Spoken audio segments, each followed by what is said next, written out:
Hello students, this is Yajitpal Singh from Apollo Academy Sangrur. So student, in the previous chapter of physics we have discussed about the accelerated motion on the perspective of distance, displacement, velocity and speed, and also with the help of the three equations of motion. So student, in now we are moving further in physics and we will now talk about a concept known as cause of motion.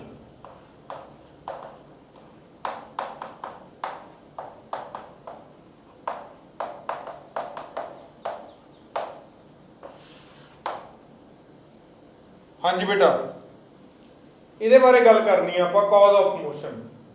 ਫਿਲਹਾਲ ਲਈ ਸਾਰਾ ਕੁਝ ਭੁੱਲ ਜਾਓ, ਕੋਈ motion ਨਹੀਂ ਪੜ ਰਹੇ ਆਪਾਂ, ਕੋਈ ਆਪਾਂ ਪਹਿਲਾਂ ਮੋਸ਼ਨ ਨਹੀਂ ਪੜਿਆ, ਹੁਣ ਆਪਾਂ ਕੋਈ cause ਨਹੀਂ ਪੜਨਾ, ਠੀਕ ਹੈ। ਸਾਰਾ ਕੁਝ ਭੁੱਲ ਜਾਓ। ਇਮੇਜਿਨ ਕਰੋ, ਇਮੇਜਿਨ ਵੀ ਨਹੀਂ, ਆਪਾਂ ਆਮ ਗੱਲਾਂ ਕਰਦੇ ਹਾਂ, ਆਮ ਗੱਲਾਂ ਤੋਂ ਹੀ ਆਪਾਂ ਦੇਖਦੇ ਹਾਂ ਵੀ ਫਿਜ਼ਿਕਸ ਕਿਵੇਂ ਸਿੱਖੀ ਜਾਂਦੀ ਹੈ। ਤੁਸੀਂ ਸੁੱਤੇ ਪਏ ਹੋ ਬੇਟਾ, ਕਈਆਂ ਨੇ ਤਾਂ ਬਹੁਤ ਖੁਸ਼ੀ ਮਨਾਈ ਹੋਣੀ ਆ ਵੀ ਸਰ ਨੇ ਪਹਿਲੀ ਵਾਰ ਸੌਣ ਦੀ ਗੱਲ ਕੀਤੀ ਵੀ ਅਸੀਂ ਸੁੱਤੇ ਪਏ ਹਾਂ, ਠੀਕ ਹੈ। ਤੁਸੀਂ ਸੁੱਤੇ ਪਏ ਹੋ, ਇਮੇਜਿਨ ਕਰੋ ਤੁਹਾਨੂੰ ਬਹੁਤ ਹੀ ਚੰਗੇ ਮਿੱਠੇ ਸੁਪਨੇ ਆ ਰਹੇ ਨੇ, ਤੁਸੀਂ ਆਰਾਮ ਨਾਲ ਸੁੱਤੇ ਪਏ ਹੋ।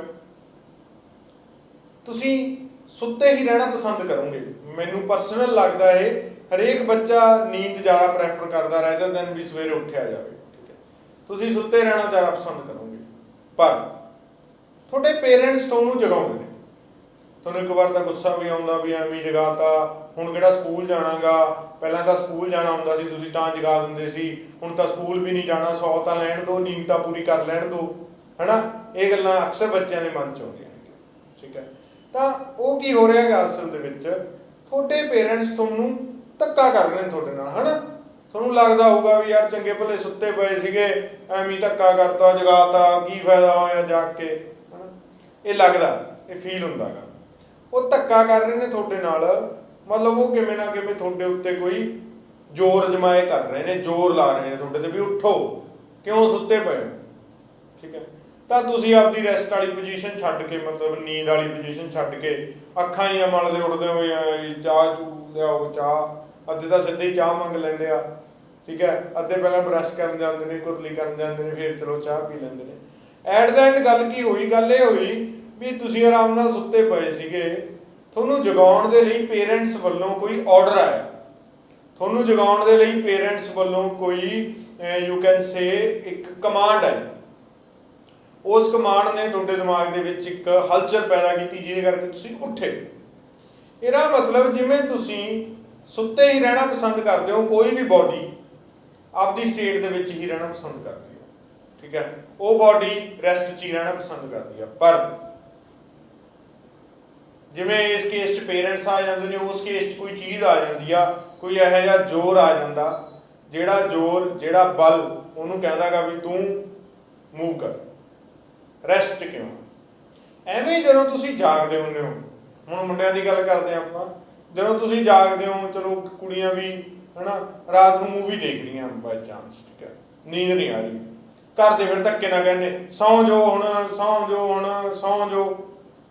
ਫਿਰ ਤੁਸੀਂ ਫੇਰ ਕਹਿੰਦੇ ਹੋ ਵੀ ਯਾਰ ਇਹ ਕੀ ਗੱਲ ਬਣੀ, ਸਵੇਰੇ ਕਹਿੰਦੇ ਹੋ ਜਾਗ ਜਾਓ, ਰਾਤ ਨੂੰ ਕਹਿ ਦਿੰਦੇ ਹੋ ਸੌਂ ਜਾਓ, ਹਨਾ।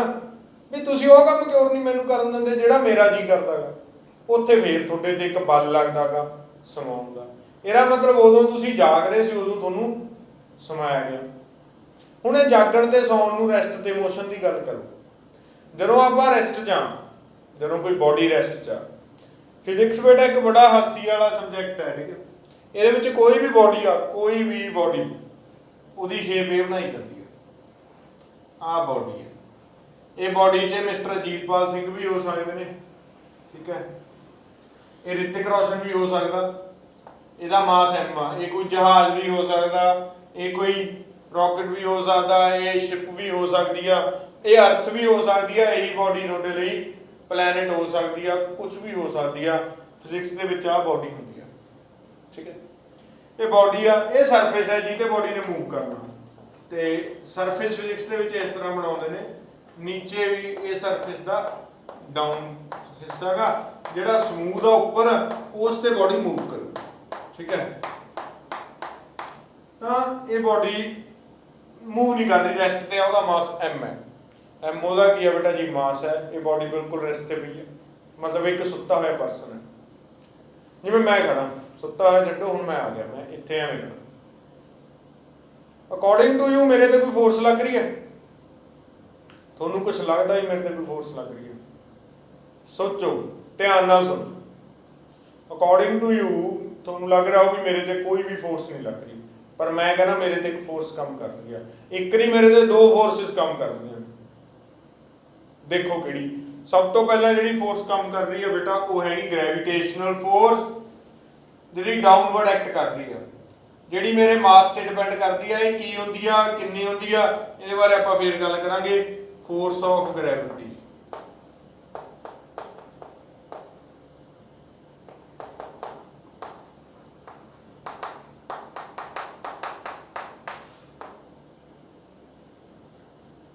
मैं खड़ा मेरे ते ग्रेविटी काम कर रही है, पर की मैं नीचे धसदा जा रहा? कि तुसीं बैठे हो तुसीं नीचे धसदे जा रहे हो? नहीं जा रहे। ਇਹਦਾ मतलब एक होर फोर्स काम कर रही है जिहड़ी ਆਪਾਂ ਨੂੰ नीचे धसन तो रोक रही है।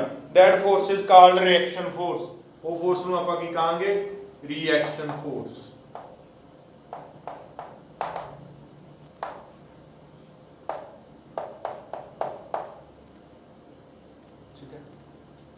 ਇਹ ਜਿਹੜੀ ਰਿਐਕਸ਼ਨ ਫੋਰਸ ਹੋਊਗੀ ਇਹ ਗ੍ਰੈਵਿਟੇਸ਼ਨਲ ਫੋਰਸ ਦੇ ਇਕੁਅਲ ਹੋਊਗੀ ਬਟ ਆਪੋਜ਼ਿਟ ਹੋਊਗੀ। ਠੀਕ ਹੈ, ਇਕੁਅਲ ਬਟ ਆਪੋਜ਼ਿਟ। ਹੁਣ ਤੁਸੀਂ ਕਹੋਗੇ ਸਰ ਠੀਕ ਆ ਅਸੀਂ ਤੁਹਾਡੀ ਗੱਲ ਮੰਨ ਲਈ, ਪਰ ਇਹਦਾ ਮੋਸ਼ਨ ਨਾਲ ਕੀ ਲੈਣ ਦੇਣਾ ਜੀ? ਇਹ ਤਾਂ ਰੈਸਟ ਚ ਹੈ। ਚਲੋ ਮੋਸ਼ਨ ਦੀ ਗੱਲ ਕਰਦੇ ਹਾਂ, ਦੁਬਾਰੇ ਮੋਸ਼ਨ ਤੇ ਆਉਂਦੇ ਹਾਂ। ਅੱਜ ਹੀ ਸਮਝ ਆ ਗਈ? ਅਸੀਂ ਇੰਨੀ ਸਮਝ ਲਓ, ਅੱਗੇ ਦੁਬਾਰਾ ਮੋਸ਼ਨ ਤੇ ਚੱਲਦੇ ਹਾਂ।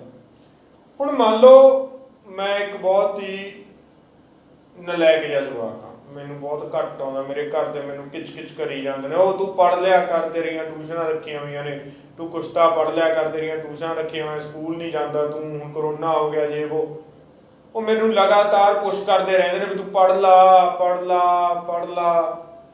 ठीक है, आपां आम जिंदगी च गल करदे हां यार, घरदिआं नूं आपां कहना यार मैनूं इन्ना पुश ना करो, मैनूं बाहला पुश कर रहे हो तुसीं। ठीक है, मैनूं इन्ना पुश ना करो।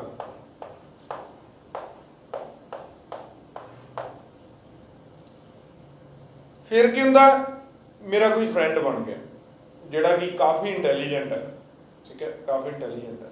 वो कहता यार तू पढ़ लिया कर मेरे वांगू, जिवें मैं पढ़दा होवां। कहता तेरी मेरी पोजीशन फस्ट आउंदी है ना, तेरी पोजीशन फस्ट आउणी चाहीदी है, मेरी पोजीशन 5th आ रही सी। उहने मैनूं आपदे वल नूं पुल कीता उपर, उहने मैनूं घरदे ने मैनूं नीचों धक्का मारिया भी भाई तू पढ़ ला, उहने मैनूं आपदे वल नूं पुल कीता, उपर पुल कीता भी तेरी पोजीशन 5th सी, तेरी पोजीशन की आउणी चाहीदी है? फस्ट आउणी चाहीदी है। खैर दोस्त फस्ट तां नहीं कहूगा, वो कहू तेरी पोजीशन 2nd आउणी चाहीदी है, क्योंकि फस्ट तां उहदी आपदी पोजीशन है। ठीक है, तां उहने मैनूं पुल कीता। ये दोनों चीज़ां मेरे माइंड दे विच एक पिक्चर बनाउणगीआं, वो पिक्चर होऊगी फोर्स दी, भी मैनूं मेरे घर दे फोर्स करी जा रहे हैं। आपां गल करदे हां ना आम लैंगुएज च, उत्थे फोर्स दा की मतलब है? सारी गल इत्थे आके कर दिंदी। मैनूं मेरे घर दे फोर्स करी जांदे ने, तू पढ़ ला तेरा कुछ बन जू, तेरा कुछ बन जू। मैनूं मेरे घर दे धक्क रहे ने पढ़ाई पर, समझ आ गई? तां फोर्स दा मतलब आ धक्कना। ठीक है, हुण जिहड़ी आ ग्रेविटेशनल फोर्स दी आपां गल कर रहे सी, एक कही जी पुलिंग फोर्स आ। ठीक है, धक्कना हो गया पुश करना, पुलिंग हो गया खिंचना। एक कही जी खिंचण वाली फोर्स आ जिहड़ी मैनूं धरती वल नूं खिंच रही है, पर मैं धरती दे विच नहीं वड़िया, मैं सरफेस ते खड़ा। मैं तां खड़ा क्योंकि एक रिएक्शन फोर्स भी आ जिहड़ी उस खिंच नूं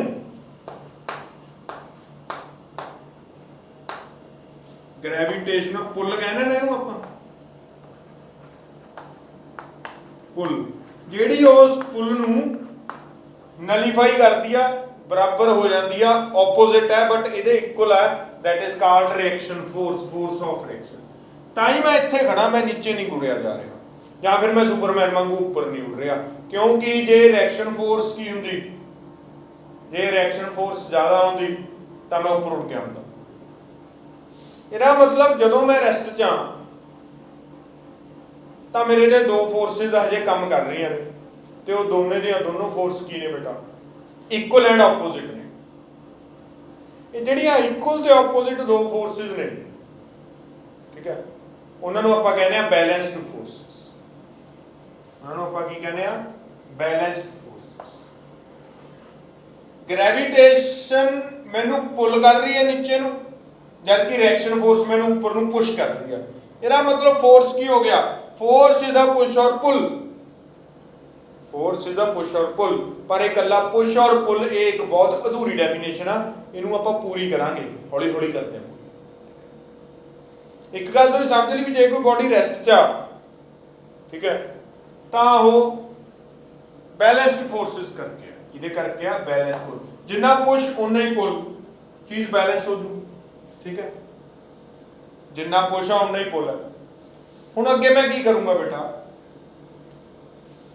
इधर चलो बैलेंस ने, मैं इस पासों जोर लगाना शुरू करता, इस पासों कोई फोर्स लगानी शुरू करती।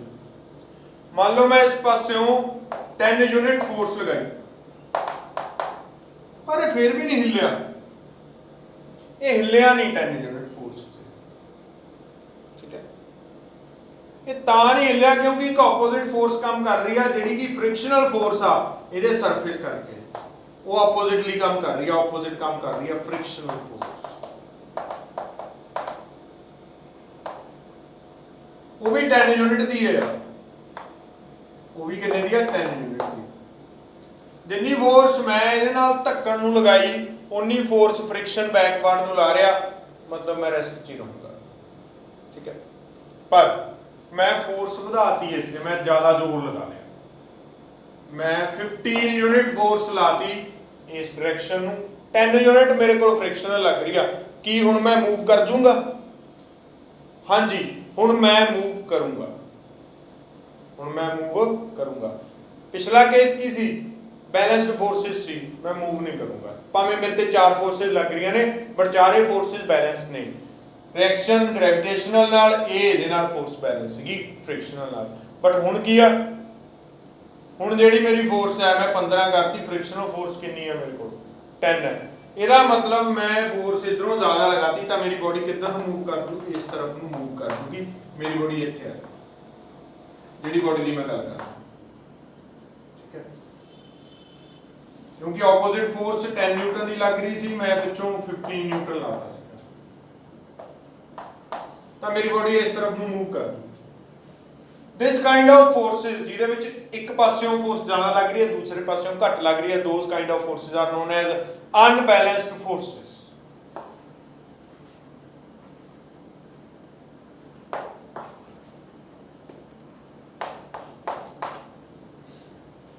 ਤਾਂ ਬੇਟਾ ਅਨਬੈਲੈਂਸ ਫੋਰਸ ਕਰਕੇ ਮੇਰੀ ਬਾਡੀ ਦੀ ਪੋਜੀਸ਼ਨ ਦੇ ਵਿੱਚ ਚੇਂਜ ਆ ਗਿਆ।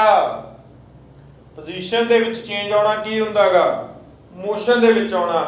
ਇਸ ਦਾ ਮਤਲਬ ਮੋਸ਼ਨ ਦਾ ਕਾਜ਼ ਕੀ ਆ, unbalanced force is the cause of motion, ਠੀਕ ਹੈ। ਚਲੋ ਹੁਣ ਆਪਾਂ ਗੱਲ ਕਰਦੇ ਆ, ਹੈਗਾ ਤਾਂ ਇੱਕ ਪੁਲੀ ਆ, ਇੱਕ ਪੁਸ਼ ਹੈ, ਇਧਰੋਂ ਇੱਕ ਪੁਸ਼ ਹੈ, this is just a push, ਠੀਕ ਹੈ। ਪਰ ਉਹ ਪੁਸ਼ ਕੀ ਕਰ ਰਿਹਾ, that push change the state of rest,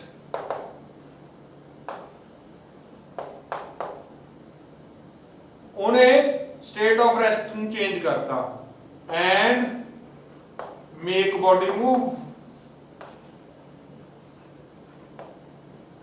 ਤੇ body ਨੂੰ move ਕਰਨਾ ਸ਼ੁਰੂ ਕਰਤਾ ਉਸ ਪੁਸ਼ ਨੇ, unbalanced ਪੁਸ਼ ਨੇ, ਠੀਕ ਹੈ, unbalanced force। ਤਾਂ ਇੱਕ ਤਾਂ ਆਪਾਂ ਨੂੰ ਪਤਾ ਲੱਗ ਗਿਆ ਫੋਰਸ ਕੀ ਕਰ ਸਕਦੀ ਆ। ਫੋਰਸ ਬੇਟਾ ਇੱਕ ਐਸਾ ਪੁਸ਼ ਔਰ ਪੁੱਲ ਹੈ ਜਿਹੜਾ ਕਿਸੇ body the state of rest ਨੂੰ ਚੇਂਜ ਕਰ ਸਕਦਾ। ਫਿਰ ਹੁਣ ਜੇ ਮੂਵ ਕਰੀ ਜਾ ਰਹੀ ਆ, ਮੈਂ ਪਿੱਛੋਂ ਦੁਬਾਰੇ ਫੋਰਸ ਲਾਤੀ, ਕੀ ਮੈਂ ਇਹਨੂੰ ਰੋਕ ਸਕੂੰਗਾ? ਯੈਸ, ਮੈਂ ਇਹਨੂੰ ਰੋਕ ਵੀ ਸਕੂੰਗਾ। ਇਸ ਦਾ ਮਤਲਬ ਕੀ ਹੋ ਗਿਆ, ਸੈਕੰਡ ਪੁਸ਼ ਚੇਂਜ ਦਾ state of motion to rest.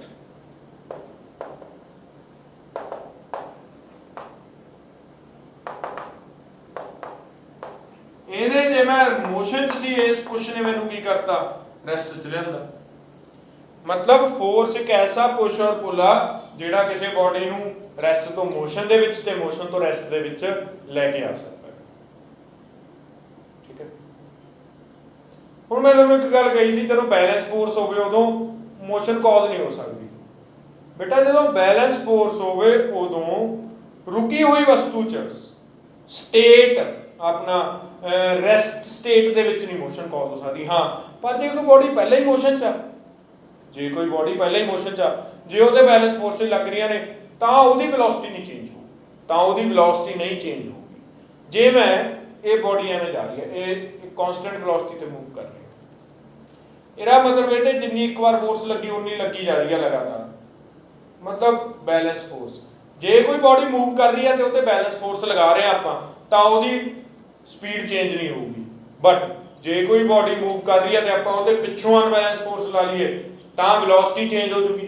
ਇਸ ਦਾ ਮਤਲਬ ਇੱਕ ਪੁਸ਼ ਇਸ ਤਰ੍ਹਾਂ ਦਾ ਵੀ ਆ which can change the state of motion to rest ਆ ਗਿਆ, which can change the velocity of the body।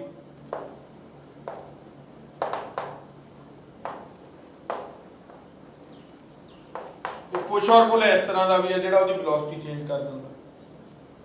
ਠੀਕ ਹੈ, ਇੱਕ ਹੋਰ ਪ੍ਰਾਪਰਟੀ ਹੈ ਇਸ ਪੁਸ਼ ਔਰ ਪੁਲ ਦੀ, ਉਹ ਪ੍ਰਾਪਰਟੀ ਬੇਟਾ ਕੀ ਆ, ਇਹ ਜਿਹੜਾ ਪੁਸ਼ ਔਰ ਪੁਲ ਹੈ ਇਹ ਕਿਸੇ ਵੀ ਚੀਜ਼ ਦੀ ਸ਼ੇਪ ਵੀ ਚੇਂਜ ਕਰ ਦਿੰਦਾ। ਆ ਦੇਖੋ, ਇਹ ਸ਼ੇਪ ਚੇਂਜ ਕਰਨਾ ਮੈਂ ਕਿਵੇਂ ਸੀ, ਇਹਨੂੰ ਕਿਵੇਂ ਕਰਤਾ, ਇਹ ਤੇ ਪੁਸ਼ ਕਰ, ਇਹਨੂੰ ਪੁਲ ਕਰਕੇ ਜਾਂ ਇਹਨੂੰ ਐ ਦੱਬ ਕੇ, ਇਹ ਵੀ ਮੈਂ ਕੀ ਲਾ ਰਿਹਾ ਤੇ ਬਲ ਲਗਾ ਰਿਹਾ ਨਾ, ਬਲ ਪੰਜਾਬੀ ਚ ਬਲ ਕਹਿੰਦੇ ਨੇ, ਤਾਕਤ ਕਹਿ ਦਿੰਦੇ ਜਿਹਨੂੰ ਆਪਾਂ। ਇਹਦਾ ਬੰਦੇ ਚ ਬੜਾ ਬਲ ਆ, ਬਾਹੂਬਲੀ ਹੈ। ਤਾਂ ਬਾਹੂਬਲੀ ਇਹਦਾ ਮਤਲਬ ਕੀ ਸੀਗਾ, ਬਾਹੂਬਲੀ ਦਾ ਮਤਲਬ ਸੀ ਜਿਹਦੀਆਂ ਬਾਹਾਂ 'ਚ ਬਹੁਤ ਜ਼ਿਆਦਾ ਬਲ ਹੋਵੇ, ਉਹਨੂੰ ਆਪਾਂ ਬਾਹੂਬਲੀ ਕਹਿੰਦੇ ਆ। ਬਲ ਕੀ, ਫੋਰਸ। ਤਾਂ ਫੋਰਸ ਦੀ ਇੱਥੋਂ ਆਪਾਂ ਨੂੰ ਇੱਕ ਪਿਕਚਰ ਤਿਆਰ ਹੋ ਗਈ। ਫੋਰਸ ਕਹਿੰਦਾ ਇੱਕ ਐਸਾ ਪੁਸ਼ ਔਰ ਪੁਲ ਆ ਜਿਹੜਾ ਕਿਸੇ ਰੈਸਟ 'ਚ ਪਈ ਬੋਡੀ ਨੂੰ ਮੋਸ਼ਨ ਦੇ ਵਿੱਚ ਕਰ ਸਕਦਾ, ਜਿਹੜਾ ਕਿਸੇ ਮੂਵ ਕਰਦੀ ਬੋਡੀ ਨੂੰ ਰੈਸਟ 'ਚ ਲੈ ਕੇ ਆ ਸਕਦਾ, ਜਿਹੜਾ ਕਿਸੇ ਬੋਡੀ ਦੀ ਵੈਲੋਸਿਟੀ ਚੇਂਜ ਕਰ ਸਕਦਾ ਅਤੇ ਕਿਸੇ ਬੋਡੀ ਦੀ ਸ਼ੇਪ ਚੇਂਜ ਕਰ ਸਕਦਾ। ਇਹ ਚਾਰ ਚੀਜ਼ਾਂ, ਇਹ ਤਿੰਨ ਚਾਰ ਚੀਜ਼ਾਂ ਤੁਹਾਨੂੰ ਦੱਸਣੀਆਂ ਜ਼ਰੂਰੀ ਨੇ ਜੇ ਤੁਸੀਂ ਫੋਰਸ ਨੂੰ ਚੰਗੀ ਤਰ੍ਹਾਂ ਡਿਫਾਈਨ ਕਰਨਾ। Merely saying that it is just a push or pull 8th class ਨਹੀਂ ਹੈਗੀ ਬੇਟਾ ਇਹ। ਠੀਕ ਹੈ, 9th ਆ, ਤੁਹਾਨੂੰ 9th ਦੇ ਅਕੋਰਡਿੰਗ ਹੀ ਕੰਮ ਕਰਨਾ ਪਊਗਾ।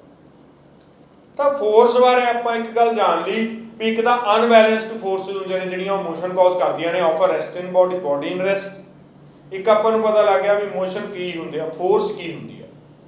ਤਾਂ ਫੋਰਸ ਬਾਰੇ ਆਪਾਂ ਕਾਫੀ ਕੁਝ ਜਾਣ ਗਏ ਹੁਣ, ਪਰ ਹਜੇ ਆਪਾਂ ਬਹੁਤ ਕੁਝ ਜਾਣਨਾ। ਫੋਰਸ ਦੀ ਕੁਆਲਿਟੀ ਕਹੀ ਜੀ ਆ, ਕਿਸ ਤਰ੍ਹਾਂ ਦੀ ਕੁਆਲਿਟੀ ਹੈ ਇਹ ਜਾਣਨਾ। ਇਹ ਆਪਾਂ ਨੂੰ ਕੌਣ ਦੱਸੂ, ਇਹ ਆਪਾਂ ਨੂੰ ਦੱਸੂ ਨਿਊਟਨਸ ਫਸਟ ਲਾ। ਫੋਰਸ ਦੀ ਕੁਆਂਟੀਟੀ ਕਿੰਨੀ ਆ, ਕੀ ਮੈਂ ਫੋਰਸ ਨੂੰ ਮਿਣ ਸਕਦਾ, ਜਿਵੇਂ ਮੈਂ ਆਪਣੀ ਹਾਈਟ ਮਿਣ ਸਕਦਾ, ਜਿਵੇਂ ਮੈਂ ਮਿਣ ਸਕਦਾ ਵੀ 4 ਲੀਟਰ ਪਾਣੀ ਹੋ ਗਿਆ, ਇੰਨੇ ਹੋ ਗਿਆ, ਐਵੇਂ ਮੈਂ ਮਿਣਤੀ ਕਰ ਸਕਦਾ। ਕੁਆਂਟੀਟੀ ਦੇਖ ਸਕਦਾ ਮੈਂ ਫੋਰਸ ਦੀ, ਹਾਂ ਉਹ ਵੀ ਮੈਂ ਚੈੱਕ ਕਰ ਸਕਦਾ। ਉਹਨੂੰ second law of Newton second law of motion describe ਕਰੂਗਾ। ਫਿਰ ਫੋਰਸ ਦਾ ਬਿਹੇਵੀਅਰ ਕਹਿ ਜਾਂਦਾ, ਉਹਨੂੰ ਨਿਊਟਨ ਥਰਡ ਲਾ ਕੀ ਕਰੂਗਾ, ਡਿਸਕ੍ਰਾਈਬ ਕਰੂਗਾ। ਇਹਦਾ ਮਤਲਬ ਨਿਊਟਨ ਨੇ ਸਿਰਫ ਆਹੀ ਪੁਸ਼ ਔਰ ਪੁੱਲ ਨੂੰ ਲੈ ਕੇ ਪੁਸ਼ ਔਰ ਪੁੱਲ ਨੂੰ ਪੂਰੀ ਤਰ੍ਹਾਂ ਨਾਲ ਐਕਸਪਲੇਨ ਕਰਤਾ, ਜਿਹਨੇ ਉਹਨੇ 3 ਲਾ ਬਣਾਤੇ ਨਿਊਟਨਸ ਲਾ ਆਫ ਮੋਸ਼ਨ, ਜਿਹੜੇ 3 ਨੇ।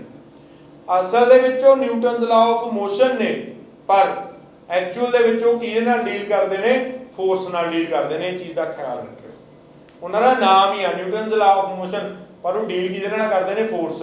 ਫੋਰਸ ਦੀ ਕੁਆਲਿਟੀ ਕਹੀ ਜੀ ਆ, ਫਸਟ ਲਾ। ਫੋਰਸ ਕਿੰਨੀ ਕੁਆਂਟੀਟੀ ਦੀ ਲੱਗੂ, ਸੈਕੰਡ ਲਾ। ਫੋਰਸ ਦਾ ਬਿਹੇਵੀਅਰ ਕਿਸ ਤਰ੍ਹਾਂ ਦਾ, ਥਰਡ ਲਾ। ਇਦੋਂ ਬਿਨਾ ਕੋਈ ਹੋਰ ਚੀਜ਼ ਹੁੰਦੀ ਆ ਜਿਹੜੀ ਕਿਸੇ ਦੀਆਂ ਕਰੈਕਟਰਿਸਟਿਕ ਬਾਰੇ ਦੱਸਦੀ ਹੁੰਦੀ ਆ। ਇੱਕ ਪਹਿਲਾਂ ਆਪਾਂ ਨੂੰ ਉਹਦਾ ਕੁਆਲਿਟੀ ਪਤਾ ਲੱਗ ਜੇ, ਦੂਜੀ ਕੁਆਂਟੀਟੀ ਪਤਾ ਲੱਗੇ, ਤੀਜਾ ਬਿਹੇਵੀਅਰ ਪਤਾ ਲੱਗ ਜੇ। ਹੋਰ ਕੋਈ ਚੀਜ਼ ਦੀ ਜ਼ਰੂਰਤ ਹੈਗੀ ਆਪਾਂ ਨੂੰ ਕਿਸੇ ਚੀਜ਼ ਬਾਰੇ ਜਾਣਨ ਲਈ? ਨਹੀਂ, ਜ਼ਰੂਰਤ ਨਹੀਂ ਹੈਗੀ।